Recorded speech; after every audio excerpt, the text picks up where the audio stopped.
My name is Caitlin DeGaspero, and I looked into anxiety among college athletes.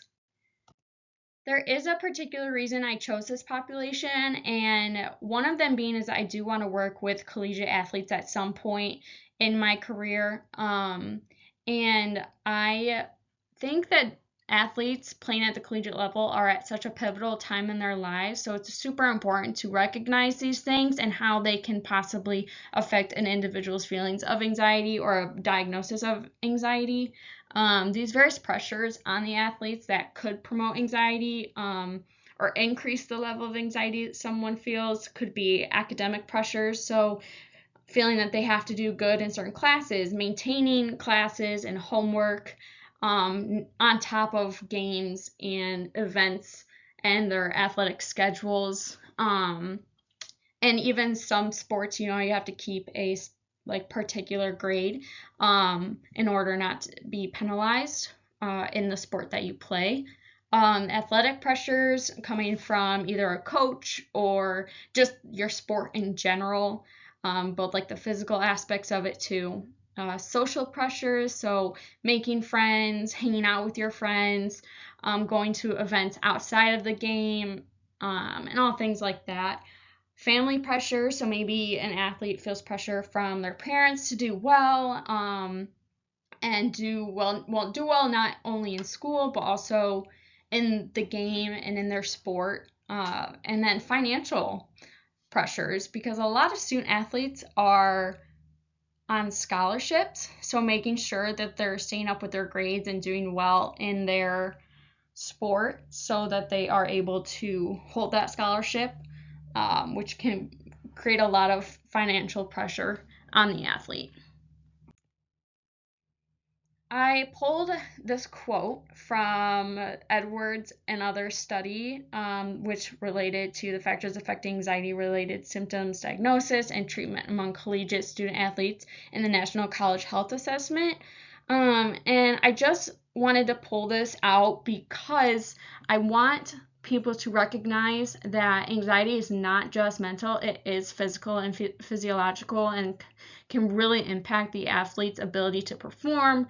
And this quote really shows that the athlete can suffer physically when they are suffering mentally. And it states that in addition to mental health, anxiety can also affect the physical safety of athletes during practice and competition.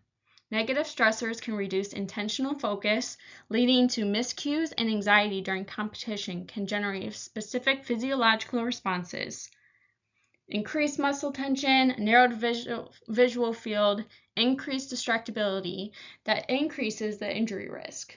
Athletes with preseason anxiety symptoms have been shown to sustain more injuries than athletes without symptoms. I just really felt like this was super important to mention, because as we dive into this presentation, we're going to come across different physical issues that the athlete might have to deal with when suffering from anxiety. To kind of dive a little bit more into detail from this specific study, just a little bit more stats for you to kind of just really emphasize the need to understand anxiety and how prevalent it is among student athletes. More than 3/4 of student athletes reported feeling overwhelmed because of all that they had to do in their daily activities, whereas only half of the student athletes described overwhelming anxiety as a symptom. Females are more likely to experience anxiety than men, and over the course of this presentation, that is going to be backed up as well by other studies. Approximately half of the athletes reported having overwhelming anxiety in this particular study. And there are various factors, including the year in school, gender, sexual orientation, race and ethnicity, international student status, school type, availability of mental health information, academic impediment, and history of mental health treatment affected anxiety-related outcomes. I just felt that these few stats were super important to kind of touch on, just to kind of give you a little bit more background information of like how prevalent and like important it is to understand anxiety and see that it truly can be an issue for student athletes. This particular study, Optimism, Pessimism, and Pre-Competition Anxiety in College Student Athletes, was done with track and field athletes. This study looked into cognitive styles such as optimism and pessimism and how each had an impact on performance and pre-competition anxiety. Researchers found that personality can be a good indicator of predicted, actual, and recalled levels of pre-competition anxiety. And this particular study found that there are differences in cognitive orientation styles that influence inter-individual differences and predicted, actual, and recalled optimal levels of pre-competition anxiety. The reason I brought up this study was because I just want to really emphasize that anxiety just isn't just the feeling of nervousness or just worried thoughts. It's so much more broad and so much goes into the feeling of anxiety and competition stress and pre-competition anxiety. So this just really puts an emphasis on the fact that although anxiety is a particular worry, it's just so much bigger and more complex than I think some people really think it is. And that's why it should be understood and brought to the attention of coaches and other staff members who work with athletes. Just to kind of go into what anxiety actually is, I pulled this quote from our book in which was pulled from the American Psychological Association. Anxiety is an emotion characterized by feelings of tension, worried thoughts, and physical changes like increased blood pressure. There are two different kinds of anxieties. There's state anxiety, which only lasts for a short period of time, and the symptoms typically calm down after about a short period of time or after a particular event. So a little example would be having a test coming up, and then after the test is done, you feel that relief and your anxiety goes away. There is trait anxiety that lasts more than about 6 months, and it can be considered a clinical form of anxiety. According to research done on volleyball players, females experience higher trait cognitive anxiety and somatic anxiety than males. And this also is backed up by another study that found that females experience higher somatic anxiety.